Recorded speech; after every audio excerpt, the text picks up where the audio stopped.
ಭಾವುಕ ಕನ್ನಡ ಕಥೆ ಅಮ್ಮನ ಮೌನ. ಒಂದು ಚಿಕ್ಕ ಹಳ್ಳಿಯಲ್ಲಿ ರಾಘವ ಎಂಬ ಹುಡುಗ ತನ್ನ ಅಮ್ಮ ಲಕ್ಷ್ಮಿ ಜೊತೆ ವಾಸಿಸುತ್ತಿದ್ದ. ರಾಘವನ ಅಪ್ಪ ಬಾಲ್ಯದಲ್ಲೇ ತೀರಿಕೊಂಡಿದ್ದರಿಂದ ಲಕ್ಷ್ಮಿಯೇ ಅವನಿಗೆ ಅಮ್ಮವೂ ಅಪ್ಪವೂ ಆಗಿದ್ದಳು. ಲಕ್ಷ್ಮಿ ದಿನವೂ ಬೆಳಿಗ್ಗೆ ಬೇಗ ಎದ್ದು ಮನೆಗೆ ಕೆಲಸಕ್ಕೆ ಹೋಗಿ ರಾಘವನ ಶಾಲೆಯ ಶುಲ್ಕವನ್ನು ಕಷ್ಟದಿಂದ ಕಟ್ಟುತ್ತಿದ್ದಳು. ಅವಳು ನಗುತ್ತಲೇ ಇರುತ್ತಿದ್ದಳು. ಆದರೆ ಆ ನಗುವಿನ ಹಿಂದೆ ತುಂಬ ನೋವು ಇತ್ತು. ರಾಘವನು ದೊಡ್ಡವನಾದಂತೆ ಅಮ್ಮನ ಕಷ್ಟವನ್ನು ಗಮನಿಸಲಿಲ್ಲ. ಅಮ್ಮ, ನನಗೆ ಹೊಸ ಮೊಬೈಲ್ ಬೇಕು. ಅಮ್ಮ, ನನಗೆ ಹೊಸ ಶೂ ಬೇಕು.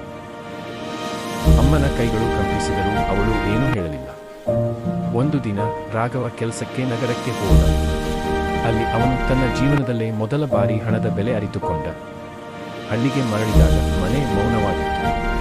ಅಮ್ಮನ ಮಲಗುವ ಕೋಣೆಯಲ್ಲಿ ಅವಳು ಮೌನವಾಗಿ ಮಲಗಿದ್ದಳು, ಶಾಶ್ವತವಾಗಿ. ಪಕ್ಕದಲ್ಲಿ ಒಂದು ಪತ್ರ ಇತ್ತು.